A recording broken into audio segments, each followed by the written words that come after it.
আসসালামু আলাইকুম। আমি নীলা চলে এসেছি চিংড়ি আলু পটল দিয়ে মজার রেসিপি। তো প্রেশার কুকারে আজকে আমি রান্না করব এবং সাথে কিছু টিপসও দিব। এখানে আছে পটল আলু ধুয়ে পরিষ্কার করে রাখা, আর আছে এটা নদীর চিংড়ি মাছ, কাঁচামরিচ কুচি, পেঁয়াজ কুচি। তো রান্নার সাথে সাথে প্রেশার কুকারের টিপসটা আমি অবশ্যই দেবো, আর এটা কিন্তু স্পেশালি প্রেশার কুকারে রান্নার জন্য। তো প্রেশার কুকারটা আমি সুন্দর করে বসিয়ে দিলাম, গরম হয়ে গেল। তো এখানে আমি তেল দিয়ে দিলাম পরিমাণ মতো। তেলটা যার যার পছন্দ অনুযায়ী দিবেন, যারা কম খান তারা কম দিবেন, যারা বেশি খান তারা বেশি দেবেন। তো এখানে আমি দেখতেই পাচ্ছি নদীর চিংড়ি ধুয়ে পরিষ্কার করে কেটে নিলাম। তো এখানে দিয়ে দিলাম পেঁয়াজ কুচি, কাঁচামরিচ কুচি আর চিংড়ি মাছ। তো এইটা কিন্তু নদীর চিংড়ি মাছ, আর নদীর চিংড়ি কিন্তু অনেক টেস্টি হয়, স্বাদ হয়। আর প্রেশার কুকারের রান্নায় কিন্তু মানে সবজি যারা রান্না করতে পারেন না তাদের জন্য কিছু টিপস আজকে আমি দিব। আর প্রেশার কুকারের সবজি মানে বিশ্বাস করেন, আপনি যদি একবার খান আপনি কড়াই পাতিলের রান্না খাবেনই না। তো এখানে আমি দিয়ে দিলাম লবণ, হলুদ, মরিচ গুঁড়ো, ধনিয়া গুঁড়ো। তো এইগুলো সব দিয়ে দিব, শুকনো উপকরণগুলো সব দিয়ে দেওয়ার পরে মশলাগুলো দেবো না, সামান্য একটু পানি দিয়ে দিব। তো দেখতেই পাচ্ছেন সামান্য পানিতে যদি আমি না দিই একদম মশলাগুলো কিন্তু পুড়ে যাবে, কালারটা নষ্ট হয়ে যাবে। তো এখন সুন্দর করে কষিয়ে নিব।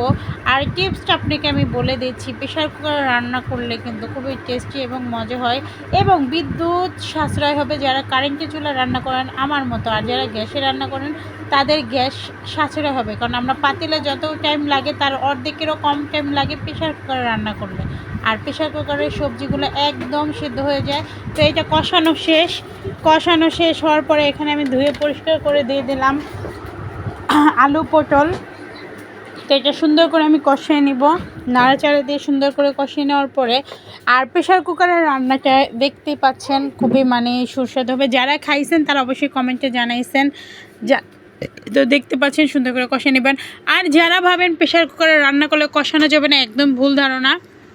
যারা জানেন তাদেরকে কিন্তু আমি বলছি না, অনেকেই জানেন তারা আবার বলবেন যে শুধু শুধু বলতে আসছে, এগুলো তো আমি জানি। আসলে যারা জানেন আমি তাদের জন্য বলছি না। তো এটা কিন্তু সুন্দর করে নাড়াচাড়া দেওয়ার পরে আমি 5 মিনিটের জন্য ঢেকে দিলাম। 5 মিনিট পরে আবার চলে আসলাম। তো দেখতেই পাচ্ছেন এইভাবে। তো সুন্দর করে আপনারা কড়াইতে পাতিলে যেইভাবে কষান ঠিক ওইভাবেই প্রেশার কুকারে কষাবেন, কোনো সমস্যা নাই। আর এটা কোনো ঝামেলাও নাই। আর আমার মনে হয় প্রেশার কুকারের রান্নাটা কিন্তু খুবই মজা হয় এবং অ্যাকিউরেটভাবে সব সবজি সিদ্ধ হয়, যেটা কিন্তু কড়াই পাতিলে ওইভাবে একটু হতে মানে দেরি হয়, সময় লাগে। তাতে আমাদের গ্যাস কিন্তু আপনার বেশি খরচ হয়, কারেন্টের চুলাটায় কারেন্টটাও বেশি, বিদ্যুৎ খরচ বেশি হয়। তো এই পর্যায়ে কিন্তু আপনার কারেন্ট এবং গ্যাস বিদ্যুৎ খরচা কিন্তু একটু কমে যাবে, অর্ধেকের চেয়েও কমে যাবে। আপনি রান্না করে দেখতে পান, মানে চেষ্টা করেন একবার, হয়ে যাবে। তো দেখতে পাচ্ছেন এই পর্যায়ে কিন্তু আমার এটা কষানো হয়ে গেছে। আরেকটা বিষয়, যারা সবজি রান্না করবেন অবশ্যই পানিটা কিন্তু প্রেশার কুকারে পরিমাণ মতো দিতে হবে। পরিমাণটা কিভাবে, এখন এইটা হয়েছে যে আমরা পাতিলে দিলে একটু বেশি পরিমাণে দিই, কেননা সেদ্ধ হবে, পানিটা টেনে যাবে।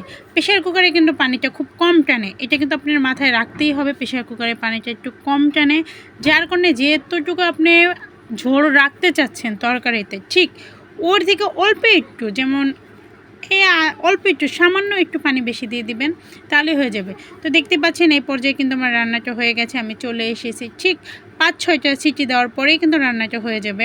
আর এটা আমি চুলার উপরে রেখে দিয়েছিলাম, ঝোলটা দেখতে পাচ্ছেন এই যে এই পর্যায়ে আসছে।